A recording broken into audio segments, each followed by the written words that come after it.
সুপ্রভাত সকলকে। মাতৃভাষা বাংলা ভাষা ইউটিউব প্ল্যাটফর্মে সকলকে স্বাগত। আজ তোমাদের সামনে আমি তোমাদের অভিজিৎ স্যার মাতৃভাষা বাংলা ভাষা চ্যানেলের পক্ষ থেকে একটি গুরুত্বপূর্ণ বিষয় আলোচনায় উপস্থিত হয়েছি। তোমরা দেখতেই পাচ্ছ, ইতিমধ্যে তোমরা জেনেছো যে আরআরবি এনটিপিসি 2024-এর রিক্রুটমেন্ট প্রসেস চলছে গ্র্যাজুয়েশন এবং এইচএস লেভেলে। তো এই যে পরীক্ষা পর্বটি রয়েছে, এই পরীক্ষা পর্বে যারা পড়াশোনা করো, সিবিটি 1 সিবিটি 2 কোয়ালিফাই সব হয়ে যাবে, স্কিল টেস্ট হয়ে যাবে, হয়ে যাওয়ার পরে অন্তিম যে ধাপ, সেই ধাপটি কিন্তু অত্যন্ত গুরুত্বপূর্ণ। কেন এখন এই কথাটা উঠছে? তার কারণ সবার প্রথম প্রত্যেকের মাথায় থাকে যে আমি সিবিটি 1 পাস করব না, সিবিটি 2 পাস করব না, আমাকে চাকরিটা পেতে হবে। তো সেই চাকরি পাওয়ার প্রথম ধাপ যদি সিডিপি 1 হয়, দ্বিতীয় ধাপ যদি সিডিপি 2 হয়, তৃতীয় ধাপ যদি স্কিল টেস্ট হয়, চতুর্থ এবং অন্তিম ধাপ ডকুমেন্ট ভেরিফিকেশনের সাথে ভাইটাল ধাপ রেলওয়ের ক্ষেত্রে সেটা হচ্ছে মেডিকেল টেস্ট।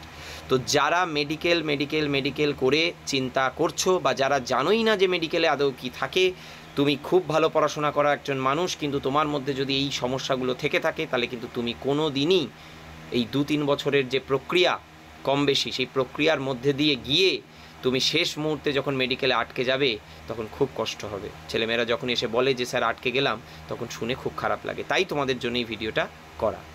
তো চলো শুরু করা যাক। RRB NTPC 2024 recruitment check medical standard, fitness and vision for final selection process. মাতৃভাষা বাংলা ভাষা চ্যানেলের পক্ষ থেকে আমি তোমাদের অভিজিৎ স্যার আলোচনা। প্রথমেই যেটা বলতে চাইবো সেটা হচ্ছে চক্ষু পরীক্ষা। ফার্স্ট তোমাকে 300-400 যা তোমার নিয়ারেস্ট ডক্টর ভিজিট, একজন আই স্পেশালিস্টের কাছে যেতে হবে। গিয়ে ওই যে আমি ভিডিওতে বলেছিলাম A2, B2, C2 যে পর্ব রয়েছে, সেখানে তোমার ভিজন টেস্টটা করিয়ে আসতে হবে। ঠিক আছে? যেমন দেখবে তোমাদের যাদের চশমা আছে, চশমা পড়ো, তারা কি রেলের পরীক্ষা দিতে পারবে? এটাও তোমাদের একটা প্রশ্ন থাকে। তো তার উত্তরটাই দিচ্ছি আর কি। দেখো, প্রথম যেইটা সেটা আকারে বড় এবং তার যে খোলা মুখ সেটা ডান দিকে। দ্বিতীয় লাইনের খোলা মুখ বাঁ দিকে এবং ওপরের দিকে কিন্তু আকারে ছোট। তৃতীয় লাইনের যে খোলা মুখ সেটা ডান দিকে আর নিচে, কিন্তু তার থেকে আকারে ছোট। এইভাবে নামতে একদম নিচের তলাটা তোমরা দেখো, একদম নিচের তলাটা দেখেছো কত ছোট করে লেখা? আমি বড় করলাম বলে তোমরা দেখতে পাচ্ছ, ঠিক আছে? কিন্তু এটা কত ছোট করে লেখা। তো এইভাবে তোমাদের ওই A2, B2, C2 বিভিন্ন পর্যায়ে ক্লিয়ার ভিশনে চশমার কাঁচ দেওয়া, কাঁচ ছাড়া, হ্যাঁ, এইভাবে তোমাদের টেস্ট হয়। আর একটা জিনিস আছে যেটা মেডিকেল স্ট্যান্ডার্ডে অত্যন্ত গুরুত্বপূর্ণ, এটাও তোমাকে তোমার আই স্পেশালিস্ট ডাক্তারবাবুকে তুমি বলবে যে আমি রেলওয়ের ফর্ম ফিল আপ করতে চাইছি, আমাকে একটু এটা বলে দিন। তো তিনি প্রেসক্রাইব করে ডিটেলসটা লিখে দেবেন, ঠিক আছে? সেই অনুযায়ী তুমি ফর্মটা ফিল আপ করবে আর কি। তো সেখানে কি আছে, আরও একটা বিষয় আছে। দেখো, দুটো চোখের ছবি আমি তোমাদের সামনে রাখছি। যে অনেকেরই থাকে যে ধরা যাক রাইট আই যেটা, মানে ডান চোখ যেটা, সেটা হয়তো তার যে মনিটা রয়েছে, সেই মনিটা হয়তো আমাদের একটু কোল ঘেঁষা, ঠিক আছে? নাকের দিকের যে কোল, হ্যাঁ, সেই কোল ঘেঁষা, অশ্রু গ্ল্যান্ড, অশ্রুগ্রন্থি ঘেঁষা।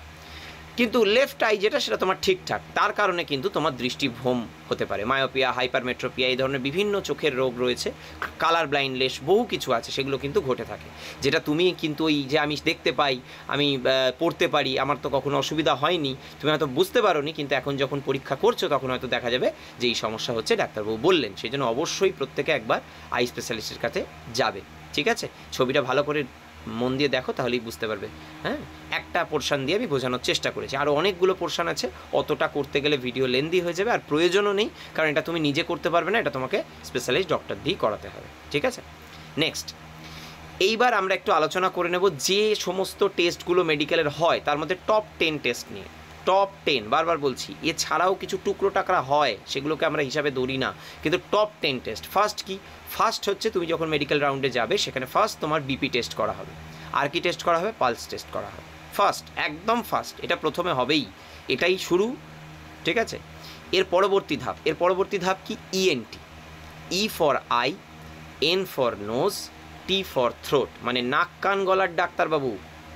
অর্থাৎ একজন ইএনটি স্পেশালিস্ট যিনি আছেন, তিনি তোমার নাক, কান এবং গলায় কিছু সমস্যা আছে কিনা, ভাইটাল কোনো সমস্যা আছে কিনা, সেটা টেস্ট করেন।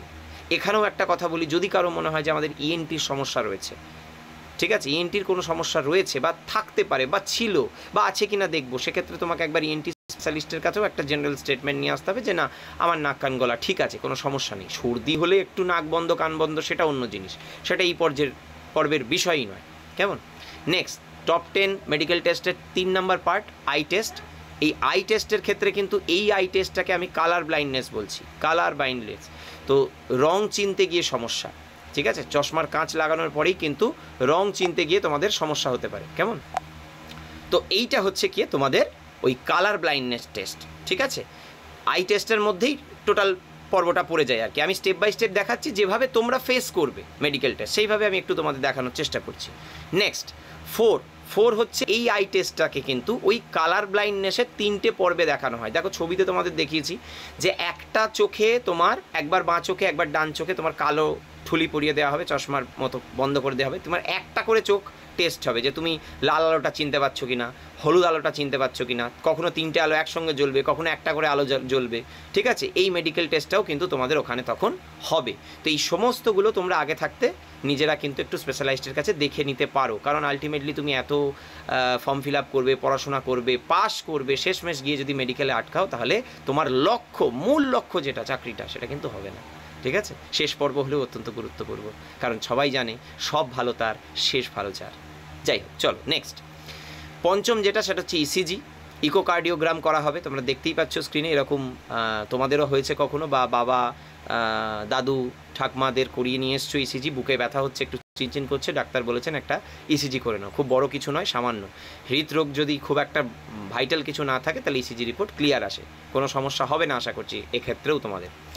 নেক্সট ব্লাড সুগার টেস্ট, খুব কম সময় লাগে, খুব কম সময় লাগে ব্লাড সুগার টেস্ট। যাদের সুগার আছে ভয় পাওয়ার কোনো কারণ নেই, একটু কন্ট্রোল করো, অনেক সময় হাতে ঠিক হয়ে যাবে। যদি হাই সুগার না থাকে তাহলে কোনো সমস্যা নেই, ঠিক আছে। তো ব্লাড সুগার টেস্টটাও কিন্তু তোমাদের হবে। নেক্সট হচ্ছে হাইড্রোসিল টেস্ট ফর মেন। এখানে একটা কথা বলি, এই পর্বটা মেয়েদের জন্য নয়, এই 9 নাম্বার পরীক্ষাটা, মানে এতক্ষণ যারা শুনছিলে তারা মেল এবং ফিমেল উভয়ই ছিলে, এই পর্বটাকে শুধু ফিমেলরা ইগনোর করবে, কারণ এটা ফিমেলদের নয়, এটা শুধুমাত্র মেলদের। হাইড্রোসিল টেস্ট বলে একটা টেস্ট হয়, শুক্রাণু যে তোমার হচ্ছে শুক্রাশয় রয়েছে, সেই শুক্রাশয়ের ওয়াটার কনসিস্টেন্সি কতটা রয়েছে, জল জমার যে বিষয়টা নিয়ে একটা টেস্ট হয়, ঠিক আছে। আমি ডিটেলস অ্যানালাইসিস করছি না, তোমরা ডক্টরের কাছে জেনে নেবে বিষয়টা, কিন্তু এই টেস্টটা কিন্তু হয়, হাইড্রোসিল টেস্ট হয়, ঠিক আছে।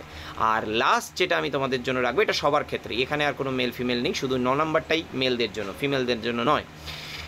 10 নাম্বার টেস্টে হচ্ছে পাইলস অ্যান্ড হার্নিয়া। পাইলসেও পরীক্ষা করা হয়, একটু হার্নিয়াটাও চেক করে নেওয়া হয় কম বেশি, ঠিক আছে। তো এই পাইলস আর হার্নিয়া এই কটা টেস্ট কিন্তু তোমাদের মোটের ওপর মেডিকেল টেস্ট পর্বে আটকে যাওয়ার জন্য মূল পর্ব, ঠিক আছে। এই কটা যদি তোমরা একটু চেক আপ করে নিতে পারো, একটু খেয়াল করে নিতে পারো, তাহলে আশা করছি তোমাদের মেডিকেলে আটকাবে না। পরিশেষে একটা কথাই বলেই শেষ করব, যারা সঠিকভাবে এনটিপিসি রেলওয়ে প্রস্তুত হতে চাইছো তারা যোগাযোগ করো মাতৃভাষা বাংলা ভাষা চ্যানেলে, আমি অভিজিৎ স্যারের কাছে। এই নাম্বার স্ক্রিনে তোমাদের দেওয়া আছে, তোমরা যুক্ত হয়ে যেতে পারো জনশতাব্দী এক্সপ্রেস প্র্যাকটিস ব্যাচ, যেখানে 40 জিকে, 30 অঙ্ক এবং 30 রিজনিং, 100 নাম্বারের ফুল মক টেস্ট হবে। তো যারা যোগাযোগ করতে চাইছো তারা কমেন্ট বক্সে, নিচে কমেন্ট বক্সে ক্লিক করবে। ভালো থেকো, আজকে এই পর্যন্ত, কথা হবে পরের ভিডিওতে।